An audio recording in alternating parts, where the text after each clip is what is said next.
Assalamualaikum warahmatullahi wabarakatuh.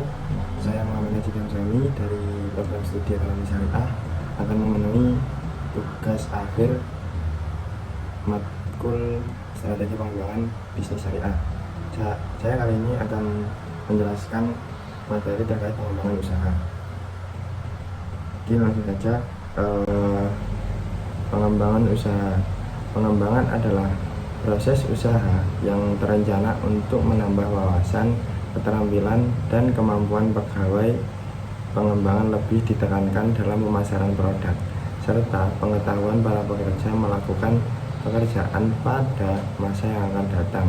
Sedangkan usaha adalah aktivitas yang dilakukan dengan tujuan untuk memperoleh keuntungan, baik yang dikelola oleh perseorangan maupun badan usaha, baik yang berbentuk badan hukum maupun tidak berbadan hukum.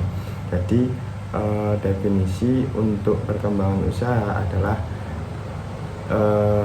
menurut Mahfud adalah perniagaan yang dilaksanakan oleh segerombol orang atau organisasi guna memperoleh keuntungan dengan menghasilkan dan menjajakan suatu produk baik materi ataupun pelayanan guna mencukupi keperluan pembeli. Selanjutnya, jenis-jenis pengembangan usaha. Jenis-jenis pengembangan usaha ada dua, yaitu pengembangan vertikal adalah perluasan usaha dengan cara membangun inti bisnis baru yang masih memiliki hubungan langsung dengan bisnis utamanya. Dan yang kedua adalah pengembangan horizontal, adalah pembangunan usaha baru yang bertujuan memperkuat bisnis utama untuk mendapatkan keunggulan komparatif yang secara lain produk tidak memiliki hubungan dengan core bisnisnya. Pengembangan usaha dapat dilakukan dalam berbagai cara, tergantung pada tujuan, sumber daya, dan kondisi bisnis. Secara rinci, beberapa jenis dari pengembangan usaha yaitu yang pertama adalah pengembangan produk atau layanan, yang mana poin pertama pengembangan produk atau layanan ini ada dua, yaitu inovasi produk dan ekspansi lain produk. Inovasi produk yaitu mencakup membuat produk atau layanan baru yang memenuhi kebutuhan pelanggan yang berbeda atau lebih baik dari produk yang sudah ada. Sedangkan ekspansi lain produk adalah memperluas portofolio produk atau layanan dengan menambahkan variasi atau varian baru. Yang kedua adalah pengembangan pasar. Pengembangan pasar di sini juga ada dua, yaitu secara ekspansi geografis dan diversifikasi pasar. Ekspansi geografis maksudnya membuka cabang atau ekspansi ke wilayah baru untuk mencapai pelanggan yang lebih luas. Yang kedua, diversifikasi pasar adalah menargetkan segmen pasar yang berbeda atau sasaran pelanggan baru. Selanjutnya, poin ketiga, pengembangan sumber daya manusia. Pengembangan sumber daya manusia ini juga ada dua, peningkatan keterampilan karyawan dan juga pengembangan tim manajemen. Yang pertama adalah peningkatan keterampilan karyawan, maksudnya melakukan pelatihan dan pengembangan karyawan untuk meningkatkan kompetensi dan produktivitas. Jadi untuk poin A yang peningkatan keterampilan layanan ini, peningkatan keterampilan karyawan ini lebih melakukan pelatihan kepada masing-masing individu. Akan tetapi yang poin B, pengembangan tim manajemen adalah meningkatkan kepemimpinan dan kemampuan manajerial dalam organisasi. Ini ruang lingkupnya lebih ke manajerial dalam suatu organisasi. Selanjutnya, pengembangan teknologi. Pengembangan teknologi ini ada dua macam, yaitu penelitian dan pengembangan sama penggunaan teknologi informasi. pencarian dan pengembangan melakukan penelitian dan pengembangan untuk menciptakan teknologi baru atau memperbarui teknologi yang ada. Yang penggunaan teknologi informasi maksudnya mengimplementasikan perangkat lunak atau sistem informasi yang dapat meningkatkan efisiensi dan efektivitas operasional. Setelah itu yang kelima, pengembangan keuangan. Pengembangan keuangan yang pertama itu ada pencarian dana tambahan. Maksudnya mencari dana tambahan itu mencari modal tambahan misal dari investor, dari bank atau pembiayaan yang lainnya. Terus yang kedua, manajemen keuangan yang lebih baik, yaitu meningkatkan pengelolaan keuangan termasuk pengendalian biaya, manajemen kas, dan analisis keuangan. Jadi untuk manajemen keuangan yang lebih baik ini ruang lingkupnya lebih ke internalnya sendiri. Akan tetapi yang pencarian dana tambahan tadi maksudnya di pencarian dana tambahan di luar. Terus selanjutnya yang keenam, pengembangan sumber daya alam. Pengembangan sumber daya alam itu eksploitasi sumber daya alam yang memanfaatkan sumber daya alam seperti lahan, mineral, hutan, atau pertanian untuk keuntungan bisnis. Jadi untuk pengembangan sumber daya alam di sini lebih ke melihat di lingkungan tersebut untuk dikembangkan sebagai sarana pengembangan bisnis. Kalau kata Ivan Illich itu masyarakat harus bisa mengembangkan sumber daya alamnya di lingkungannya sendiri. Jadi Ivan Illich ini lebih mengkritik kepada pendidikan formal.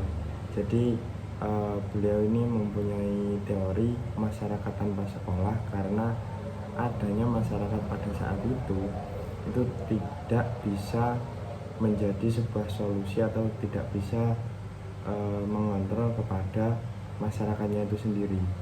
Jadi Ivan Illich ini lebih mengadopsi dari teorinya Paulo Freire. Jadi untuk masyarakat harus bisa mengelola pada sumber daya alam di lingkungannya sendiri. Terus selanjutnya ke pengembangan proses. Pengembangan proses ini ada dua, optimasi proses operasional, yaitu mengidentifikasi dan menghilangkan inefisiensi dalam proses bisnis yang ada. Terus yang selanjutnya rekayasa proses. Rekayasa proses itu merevisi dan meningkatkan proses bisnis untuk mencapai efisiensi yang lebih tinggi. Selanjutnya yang kedelapan, pengembangan melalui kemitraan. Pengembangan melalui kemitraan yang pertama ini kemitraan bisnis, yaitu berkolaborasi dengan perusahaan lain untuk menciptakan produk, layanan, atau solusi bersama. Dan yang kedua, aliansi dengan pemasok atau distributor, maksudnya memperluas jaringan pasokan atau distribusi melalui kerjasama dengan pemasok atau distributor yang lain.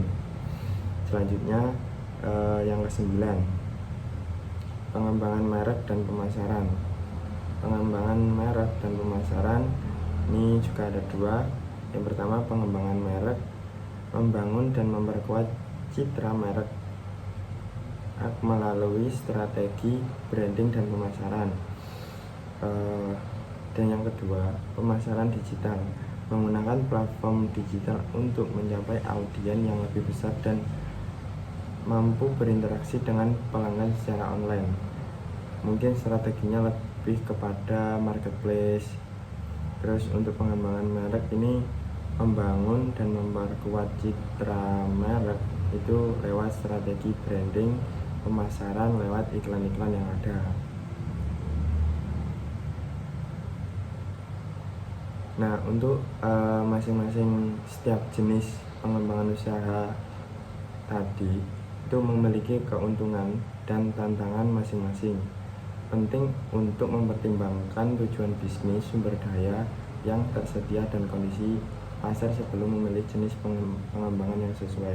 Jadi untuk teman-teman yang mau mengimplementasikan terkait apa yang saya sampaikan tadi, juga melihat bagaimana kondisi dari lingkungan atau produk atau yang lainnya sesuai dengan kondisi masing-masing. Nah, alangkah baiknya untuk pengambilan strategi pengembangan itu melakukan SWOT atau analisis pada bisnis di lingkungan tersebut. Selanjutnya, unsur dan tingkatan dalam pengembangan usaha. Unsur pengembangan usaha yang harus diperhatikan dalam mengembangkan usaha yaitu ada dua.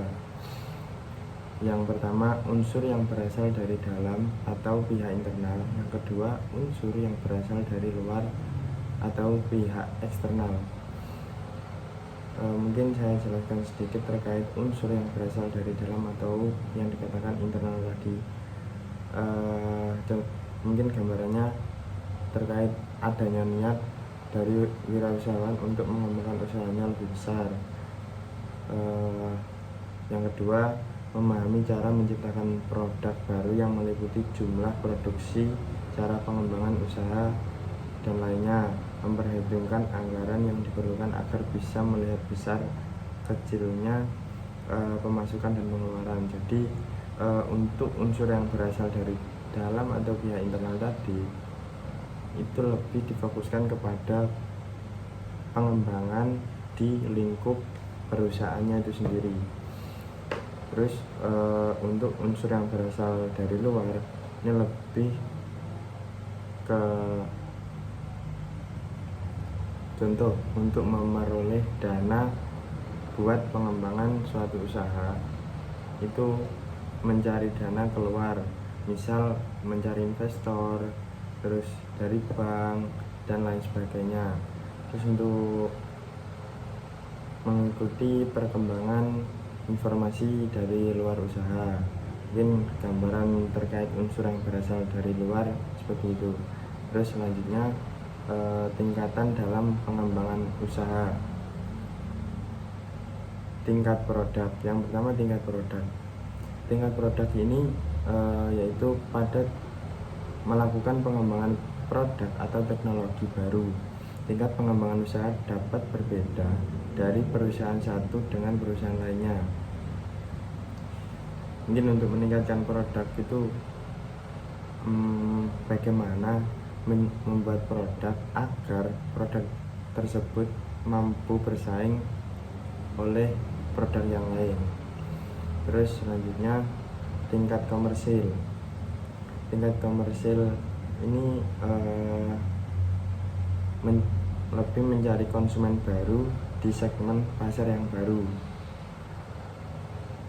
Terus untuk mencari tempat, juga melihat atau juga memperhatikan segmentasinya juga untuk terkait tempat. Terus selanjutnya, tingkat korporasi. Tingkat korporasi ini lebih difokuskan pada korporasinya itu sendiri, korporasi tingkat usaha, dan bukan pada produk maupun komersil. Dan selanjutnya, tingkat keamanan dalam proses penjualan barang.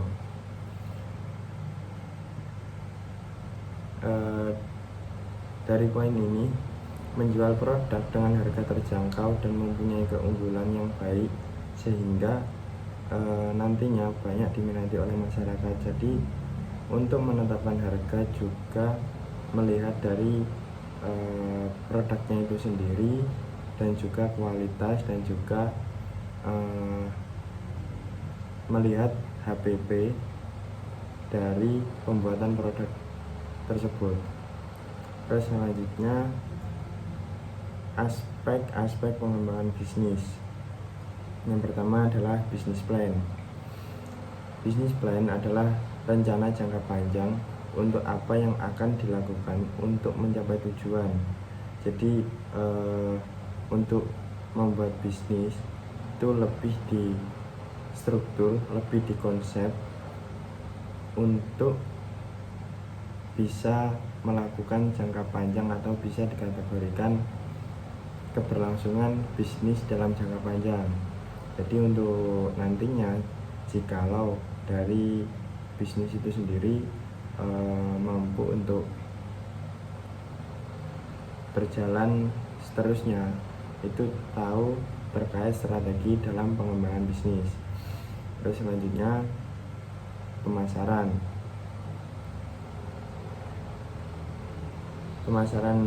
Pemasaran adalah pengaturan latihan bisnis yang dimaksudkan untuk merancang, memutuskan biaya, memajukan dan produk yang sesuai yang dapat memenuhi keinginan pembeli dan mencapai target pasar dan tujuan teman.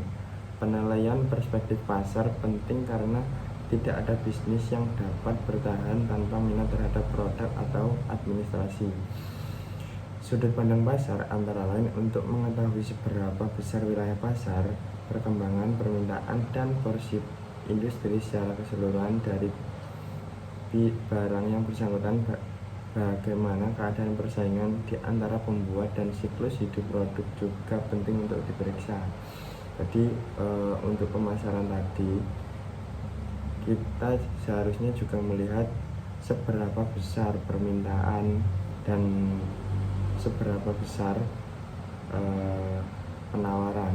Nah, untuk permintaan dan penawaran itu juga tidak bisa ditinggalkan dalam lingkup ekonomi. Jadi harus benar-benar diperhatikan untuk melihat kondisi dari lingkungan, masyarakat, konsumen, seberapa besar permintaan dan seberapa besar penawaran. Mungkin untuk poin pemasaran seperti itu. Terus selanjutnya keuangan. Keuangan adalah membiayai apa saja yang akan dikeluarkan dan seberapa besar biaya yang akan dikeluarkan. Jadi untuk keuangan dalam aspek pengembangan bisnis ini juga tidak bisa ditinggalkan. Tadi kan yang pertama bisnis plan, yang kedua pemasaran, dan yang ketiga keuangan. Jikalau adanya bisnis plan dan pemasaran, jika tidak ada keuangan kan juga mustahil. Mungkin terkait keuangan ini terkait pembiayaan atau modal untuk membuat suatu usaha dan juga modal untuk pengembangan bisnis keberlanjutan. Terus selanjutnya sumber daya manusia. Sumber daya manusia itu adalah pengelolaan yang efektif dari manusia dalam pekerjaan mereka, dan manajemen sumber daya manusia meneliti hal-hal yang dapat atau harus dilakukan untuk menjadikan orang yang bekerja menjadi lebih produktif dan lebih puas. Jadi sedikit meminjam teorinya Adam Smith itu untuk pembagian kerja di perindustrian, itu berangkat dari bagaimana produksi ini agar bisa menciptakan produk yang lebih banyak dan baik, itu lebih dipetakan. Misal si A ini minatnya mengemas, jadi untuk si A ini ditempatkan untuk mengemas, dan untuk pembagian kerja yang lain ini lebih dibagi agar karyawan-karyawan atau tenaga kerja ini lebih fokus dan untuk menghasilkan produksi bisa yang lebih banyak, dan untuk bentuk memanusiakan manusia di poin sumber daya manusia ini juga harus memberikan feedback kepada sumber daya manusia itu sendiri. Terus selanjutnya teknologi dan inovasi. Teknologi dan inovasi ini di dunia bisnis bisa membantu penjualan dan pemasaran. Adalah dari penjualan dan pemasaran ini merupakan bagian yang sangat penting, sehingga banyak ya cara yang ditempuh oleh perusahaan untuk memperbaiki sistem penjualan dan pemasaran, yang mereka mulai dari cara tradisional sampai cara yang modern. Misal dengan perkembangan teknologi, misal adanya Shopee, adanya Tokped, adanya Marketplace, seharusnya orang-orang pembisnis atau orang-orang yang mempunyai usaha itu ikut serta dalam perkembangan bisnis yang ada dan membuat pengembangan bisnis sesuai dengan perkembangan teknologi yang ada. Contoh,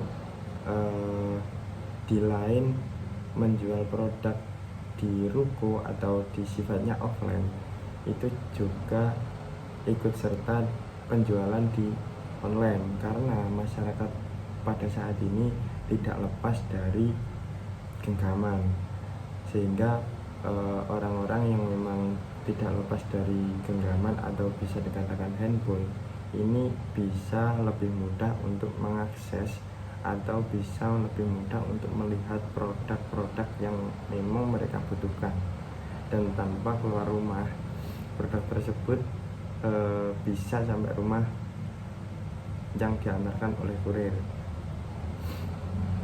Mungkin selanjutnya langkah-langkah pengembangan bisnis. Yang pertama, menentukan tujuan bisnis yang akan dibangun. Setiap pembisnis pasti menginginkan keuntungan dalam menjalankan sebuah usaha dan agar bisnisnya berjalan dengan maksimal. Nah, untuk itu oleh seorang pembisnis harus memperhatikan langkah-langkah ini.